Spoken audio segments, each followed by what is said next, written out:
Falou, meus amigos, sou o amigo Roberto Milagre aqui mais uma vez. Agora eu tô com o bigode aqui parecendo até um camarão, né? Fazer um videozinho aqui hoje que tirando algumas dúvidas. E um pessoal aí que às vezes faz algumas perguntas e a gente muitas vezes fica sem ter como responder num vídeo mais complexo. O senhor tá vendo aqui, o rapaz perguntou aqui se eu ainda tinha aquele motor, daquele ventilador que eu fiz com o motor de quadrilha. Por incrível que pareça, ele está aqui bem em cima da mesa aqui, ó.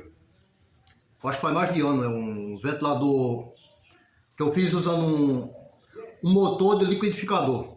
Então o rapaz perguntou como esse motor eu tinha retirado, ele está aqui em cima da mesa, então ele está aqui, ó. Esse aqui é um motor de liquidificador que eu fiz com... O pessoal mais antigo assistiram os vídeos. Uma emenda que muita gente dizia que ia quebrar. Esse ventilador aqui ele funcionou que durante toda a vida dele. Depois de feito, ele deve ter funcionado umas 8 horas aproximadamente. Porque esse aqui é um motor de liquidificador, ele não aguenta passar tempo demais ligado, né? Mas a emenda é nesse ponto aqui, ó. Ele não quebrou, como muita gente disse que ia quebrar, apesar de ele ter passado um bom tempo ligado. Mas a emenda dele é aqui, ó. Ó, isso aqui, ó. Essa parte aqui, ó.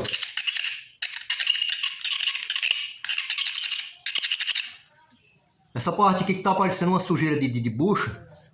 Ó. Isso aqui, ó. Isso aqui é a emenda aqui, ó, de bombril com super cola.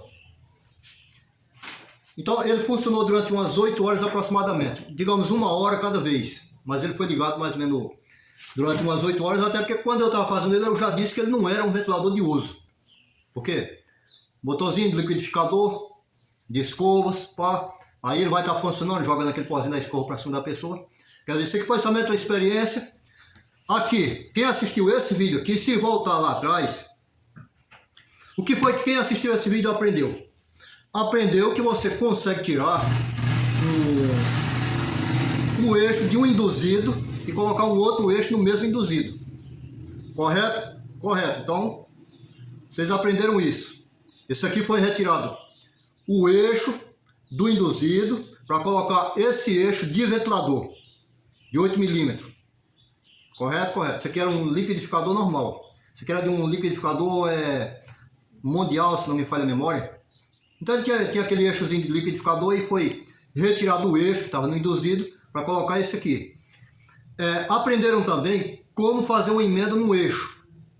Esse aqui foi emendado, esse aqui era um eixo que ficava curto, para pegar daqui para aqui. Um eixo normal de ventilador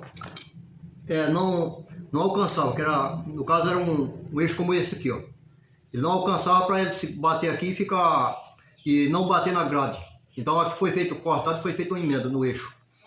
Então aprenderam como fazer a emenda, como não deixar ele torto, aquela coisa toda. Então aqui foi feito mais para isso, para que dentro de um único projeto o pessoal tivesse várias dicas de como fazer algumas coisas dentro do mesmo projeto. Mas não era um ventilador para ficar de uso, eu vou comercializar o ventilador.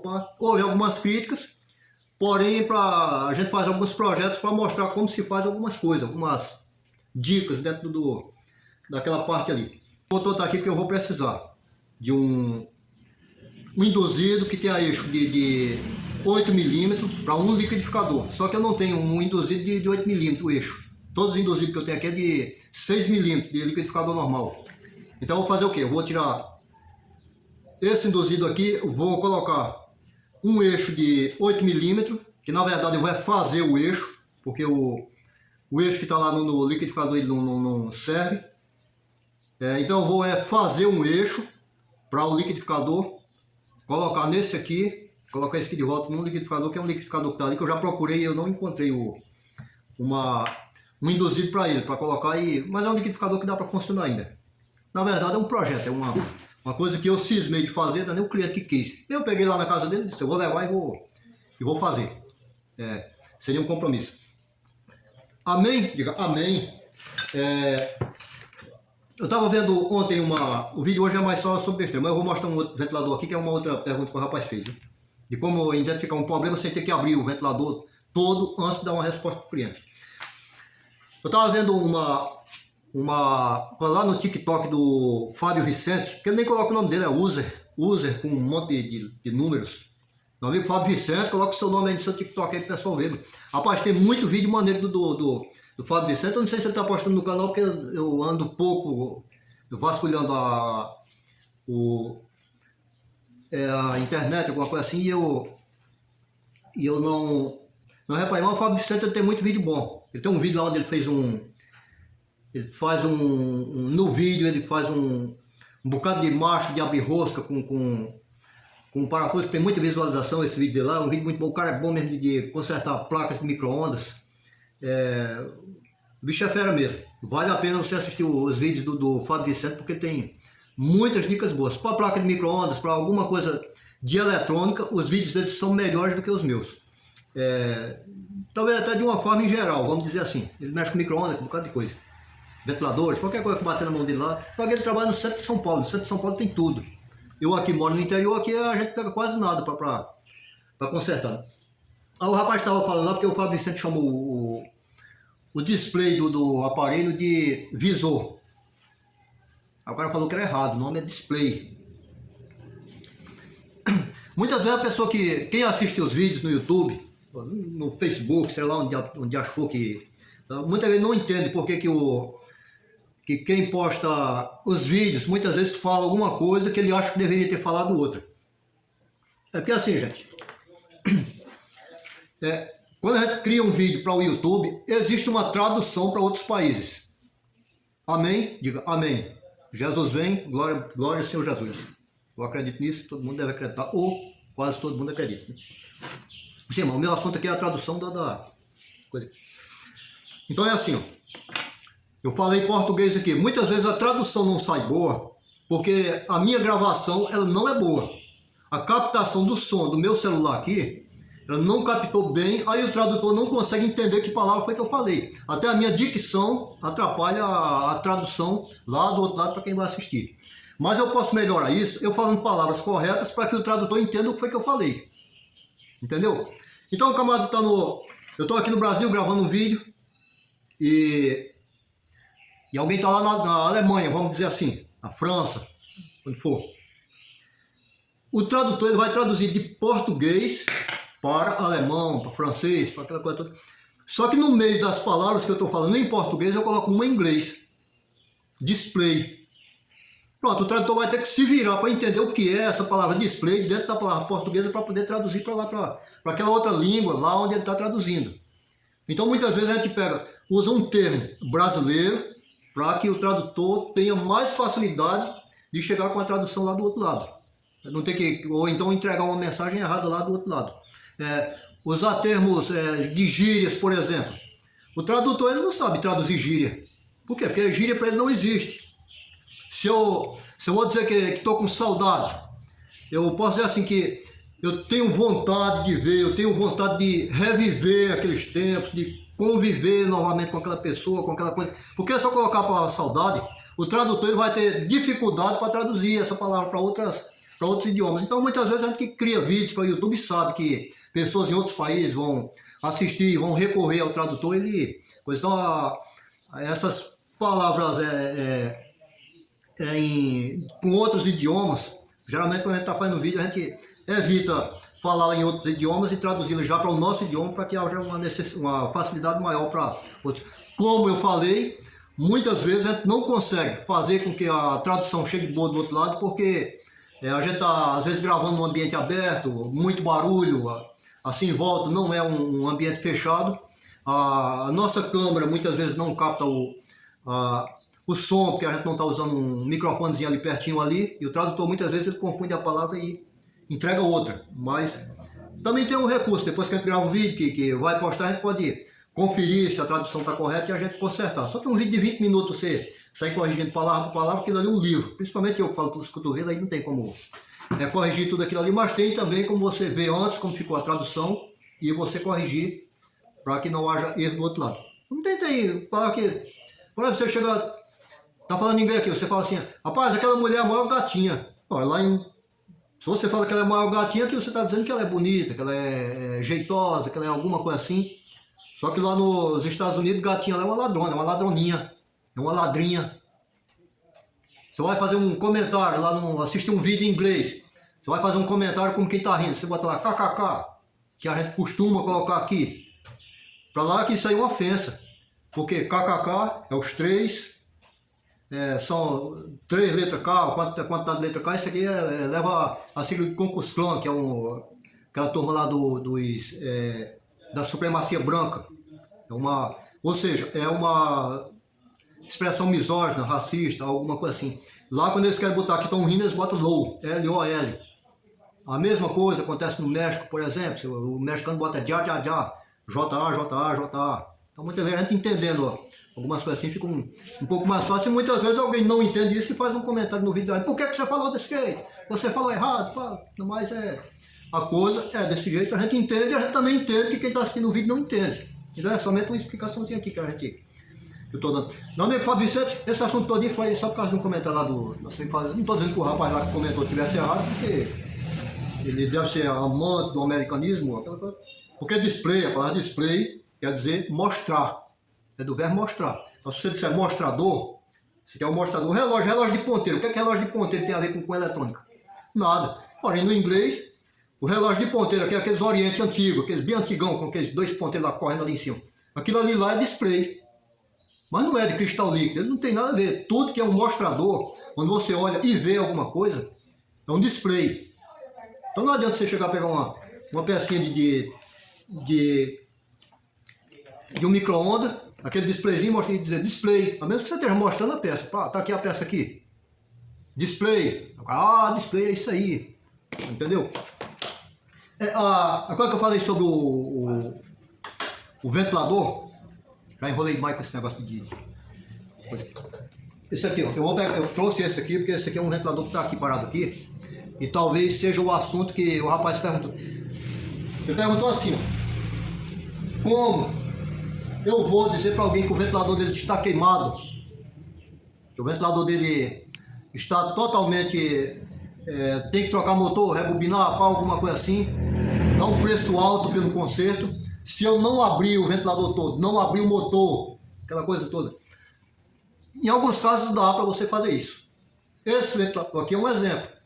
Eu não abri ele ainda, mas eu já testei ele. Ele já veio de uma outra oficina, ou já passou por uma outra oficina há uns 4, 5 meses atrás, não sei. E não sei o que foi que fizeram no motor desse ventilador. Porque, como eu falei, eu não abri o ventilador. Mas só pelos testes aqui eu já sei que não adianta continuar com a mesma bobina que ele já tem. Vou abrir aqui para vocês verem aqui. Deixa eu levantar aqui o pescoço dele aqui. Então ele está esperando aqui por uma decisão antológica, até porque o cliente disse que eu abrisse ele para ver, aquela coisa toda. E eu vou abrir, parece que ele tem um ventilador velho lá, que tem um motor lá aqui que ele acha que dá para aproveitá-lo. Mas aqui é o seguinte, no caso do Mundial, que é esse aqui, mas que serve para todo ventilador. Qualquer ventilador que você pegar, esse teste aqui é válido. Eu vou abrir aqui, eu estou falando esse aqui porque esse aqui a gente abre por aqui, tá? Tem outros ventiladores, tem um outro ventilador Mundial. Que ele sai aqui por cima aqui, você tira uma capazinha aqui, ele sai aqui, é diferente desse aqui, ele sai por aqui, deixa eu ver aqui. Ventilador ar, vocês já viram abrindo ventilador, todo o teste eu sempre faço por aqui. Então esse ventilador aqui está o seguinte, como eu falei que ele já foi mexido, tá até uma fitazinha isolante aqui, ó. Hoje eu estou fazendo um vídeo, vocês me vendo, porque mais é uma conversa mesmo, eu não gosto de... Tem camarada que só sabe fazer vídeo, ele acha que você só vai entender o conserto se você estiver vendo a cara dele junto no vídeo. Não, geralmente eu faço o vídeo, você vendo somente as peças. Mas como aqui é mais só uma conversa mesmo, nós vamos fazer com a câmera do jeito que está aí. Pronto, abri aqui, ele não está ligado na tomada e não adianta eu colocá-lo na tomada porque ele não vai funcionar. Então, por aí já... Eu posso começar a testar o cabo, como eu já fiz diversas vezes, que diversas vezes vocês já viram. Eu posso testar o cabo, pegar de qualquer um aqui, ó. Estou pegando desse de um aqui de baixo aqui, ó. Aqui para esse borde aqui do centro aqui da chave. Se a chave estiver ligada, então pode ser para qualquer um. Vai para o borde do centro aqui, não deu. Eu tirei a fitazinha isolante aqui, que geralmente é uma borracha, mas como eu falei, já foi mexido em outra oficina, a pessoa tirou a borrachinha e colocou uma fita isolante no lugar. Pronto, então esse que eu estou pegando, ele é o segmento desse aqui, ó, que é o fio comum. Vamos aqui para o outro aqui. Obrigatoriamente, esse outro vai ter que dar no centro da chave. Deu. Pronto, então significa que o cabo está bom. Então já que nós estamos aqui com o fio comum aqui desencapado aqui, Nós vamos pegar aqui do fio comum, nós estamos na escala sonora. Na escala sonora, viu? Que é uma escala de diodo. Tem até um diodozinho desenhado dela aqui, ó. Aqui é a escala aqui, ó. Depois eu vou ver se a imagem está invertida, aí eu tento desinvertê-la na coisa que eu estou filmando com a câmera da frontal.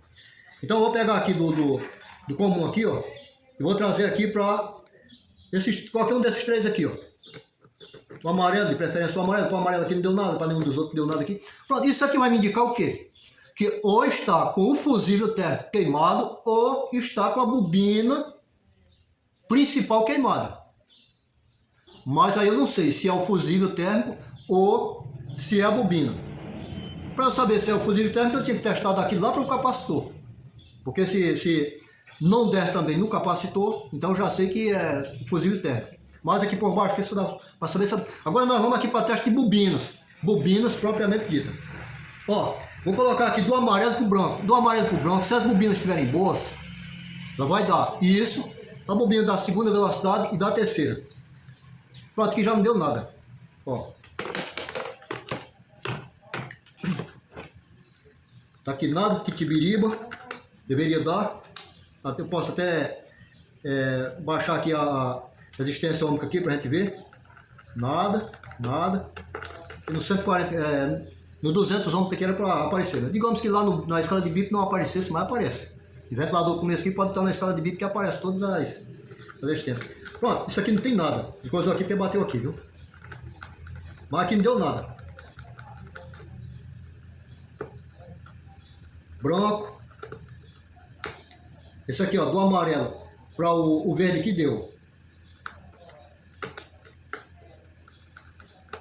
Deu ou não deu, meu camarada? Vai ter um negócio que dá, que não dá, que 190 tanto, mas isso aí não é a resistência não, viu? Isso aí deve ser alguma coisa que tem por dentro. Pronto, tá aqui é o seguinte.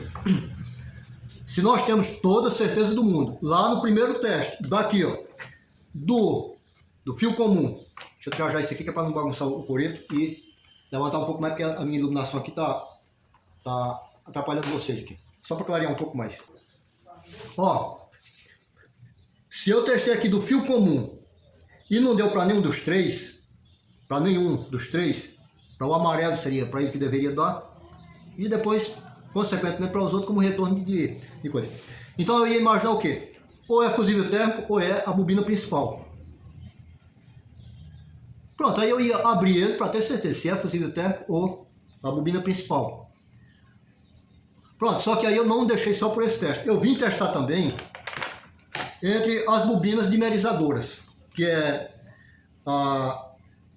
que é a segunda e a terceira velocidade, ou a velocidade média e a velocidade mínima. Então, se eu testei aqui e também não deu entre elas, significa que essas bobinas estão partidas. Então, eu teria o quê? Fusível térmico, possivelmente queimado, bobina principal, possivelmente queimada. E aí eu já tenho uma bobina intermediária que faz a dimerização da velocidade para diminuir a velocidade, também rompida. Ou seja, o aparelho está queimado. Se queimou uma bobina no meio, uma bobina de velocidade, e ainda queimou mais alguma coisa, então significa que a bobina está totalmente estragada. Então eu vou chegar para o cliente, eu não vou nem sequer desmontar isso aqui, não vou reparar nada. Eu vou dizer para ele, o senhor vai ter que rebobinar. Vai ter que trocar a bobina, vai ter que trocar o motor, se for um ventilador mais antigo, tem que trocar o motor, pá, aquela coisa. Eu digo mais antigo porque muitas vezes o ventilador novinho, as buchas estão boas, a caixa de oscilação está boa, capacitor está bom, o eixo está bom. E você imagina assim, não, isso aqui ele rebobina, coloca a bobina no lugar, não precisa trocar a bucha, não precisa nada. Mas se tiver que trocar a bucha, como eu já falei, se tiver que trocar a bucha, caixinha de oscilação já ali meia boca, eixo vai ter que trocar também, não, é trocar o motor inteiro, completo. Não é vantagem rebobinar o motor que você vai ter que trocar mais peças, entendeu? Outra coisa que é importante, fusível térmico não é para ser trocado. Vocês já assistiram muitos vídeos meus aqui trocando fusível térmico. Amém? Diga amém. No entanto, o fusível térmico não foi feito para ser trocado. Quando o fusível térmico queima, algum problema aconteceu naquele aparelho ali. Pode ter sido nada. Ele pode ter queimado do nada. Porque como eu já expliquei aqui, tem fusível térmico que o aparelho pega fogo e ele não queima nem a pau. E o fusível térmico não abre nem a pau. Já mostrei para vocês aqui. Aparelho totalmente queimado, incinerado e o fusível térmico bom. Assim como aparecem muitos aparelhos que não sofreu dano nenhum e o fusível térmico queimou do nada. Ou seja, ele não resiste aos 130 graus, ele não precisa chegar a 130 graus para queimar. Ele queima à toa.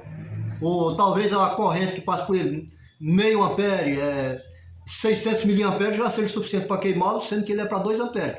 Ele é para suportar de sobra a corrente de um ventilador desse aqui que trabalha em 220 volts. Lá em 110 eu não falo nada porque 110 a corrente é mais alta. Mas aqui para nós aqui, a corrente do ventilador desse aqui é 600 miliamperes, 220.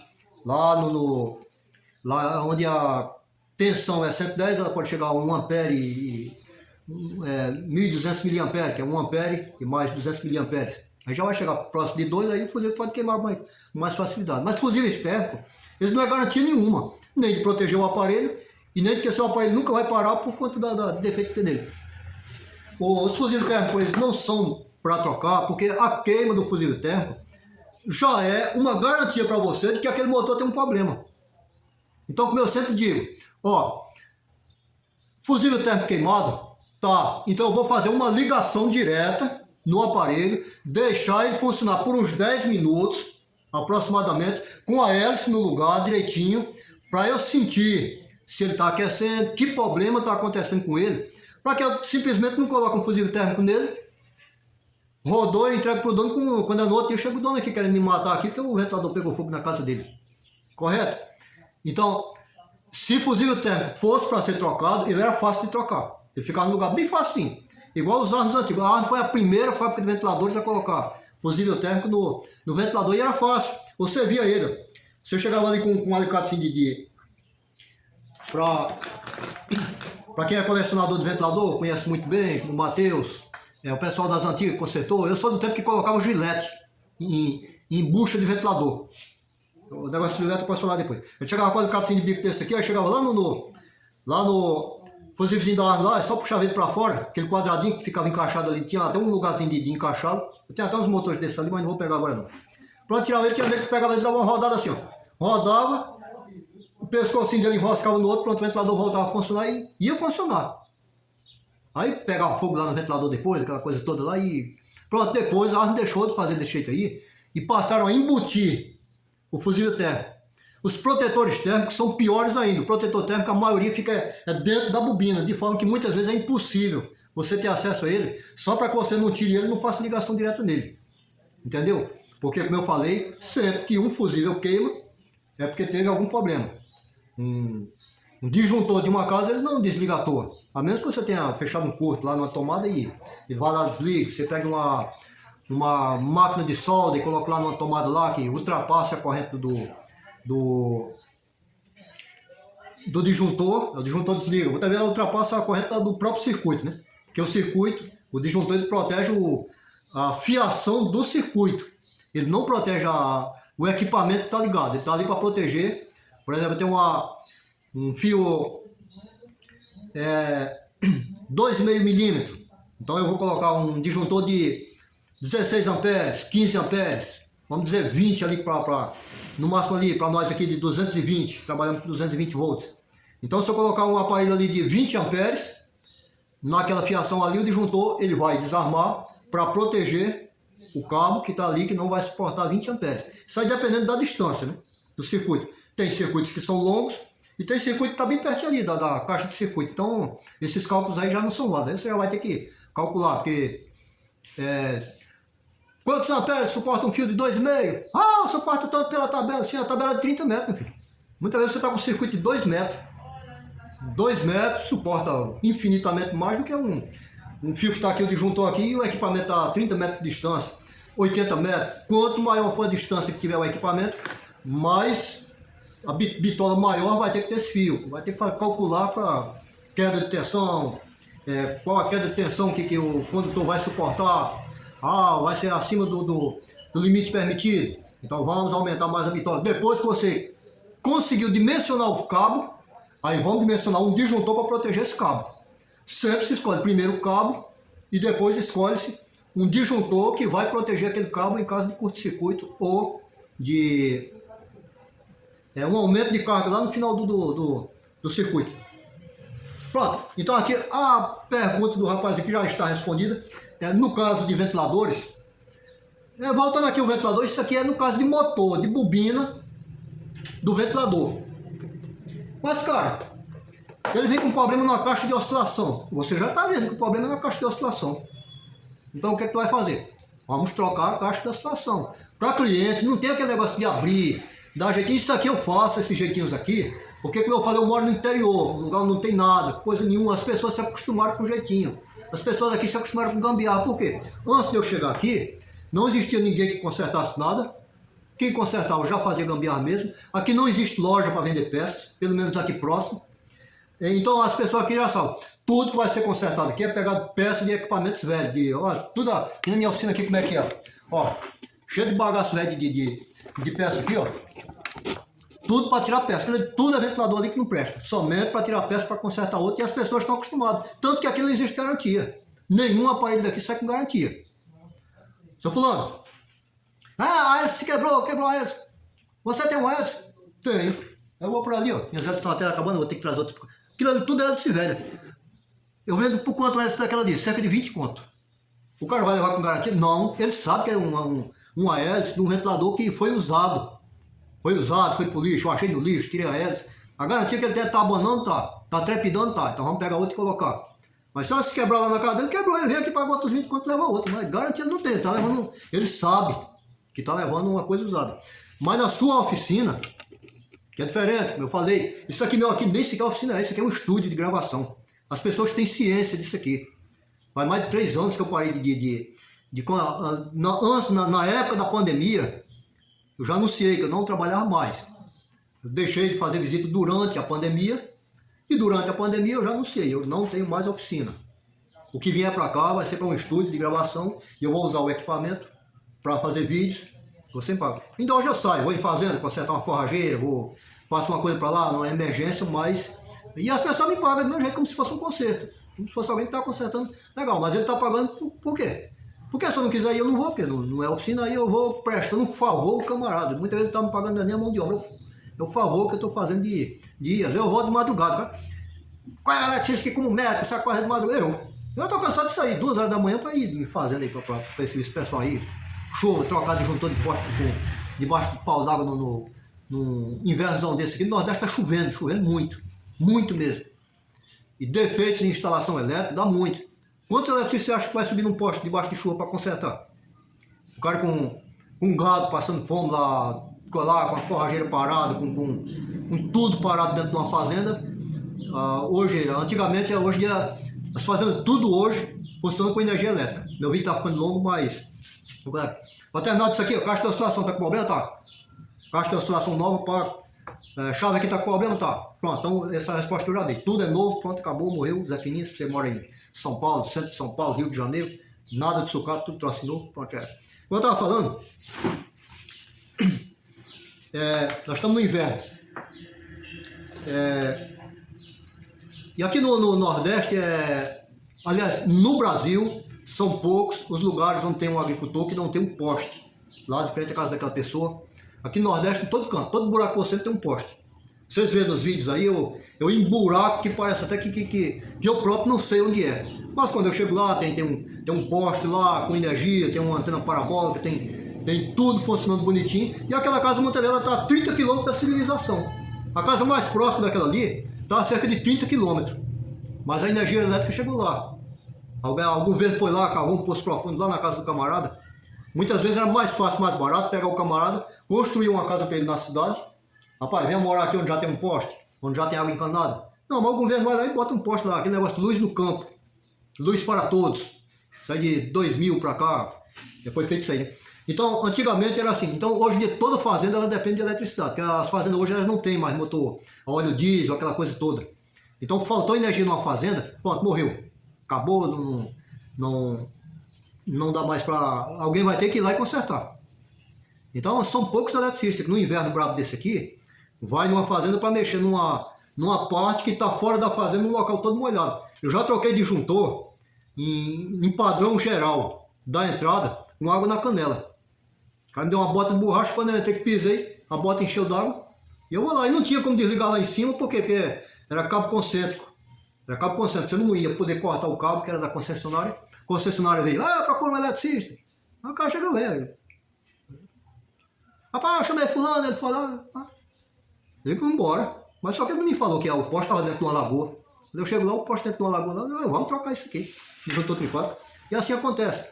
Então eu falo que as fazendas hoje não sobrevivem mais sem eletricidade, é porque até 1999, o início dos anos 2000, aqui nessa nossa região aqui, poucas fazendas tinham, grande parte dos agricultores não tinha energia em casa.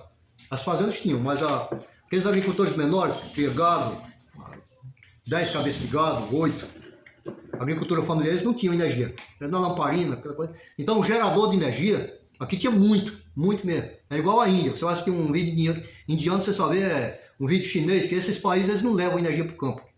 Índia, China, Estados Unidos, isso aí, nenhum deles aí tem preocupação de levar energia até o agricultor, a fazenda do agricultor. As fazendeiros levam, mas o pequeno agricultor não recebe essa energia. Então nesses países tem muito gerador. Você vê conserto de muitos geradores. Aqui também, como no Brasil, tem algumas regiões que são mais afastadas dos grandes centros que usam muito gerador, mas aqui no nosso, aqui, como é um aglomerado aqui no Nordeste, que a energia geralmente ela chega com facilidade todo canto. Então hoje a gente já não vê mais praticamente gerador nenhum em lugar nenhum.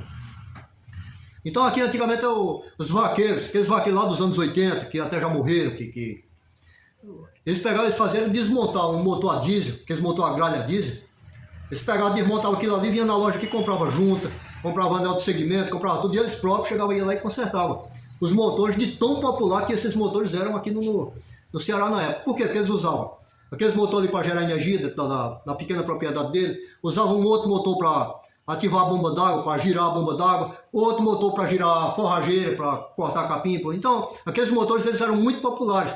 Então, naquela época, até o próprio fazendeiro já sabia consertar aqueles motores, de tanto que conviviam com eles. Muitas vezes sabia consertar aquele motor a diesel, mas não sabia consertar o motor do próprio Fusca que tinha, entendeu? Então a energia elétrica hoje é muito usada aqui no Ceará e em toda a região do Brasil, porque o Brasil hoje nós temos a maior matriz de energia limpa e renovável do planeta. E apesar do Brasil ser extensão de continente, que é realmente praticamente um continente, porque tem vários outros países pequenos ali, mas ele consegue levar numa extensão muito grande as redes de energia. Que, aliás, em falar nisso, depois eu vou gravar um outro vídeo sobre uma outra pergunta que o rapaz fez sobre o Nordeste, que disse que aqui não tem água. Então depois nós vamos gravar um outro vídeo sobre isso aí. Então é isso aí, gente. Chega de encher linguiça. Se você gostou, deixa o likezinho, se inscreva no nosso canal e tchau. Se eu for mexer nesse bicho aqui depois, eu mostro pra vocês, viu? Valeu.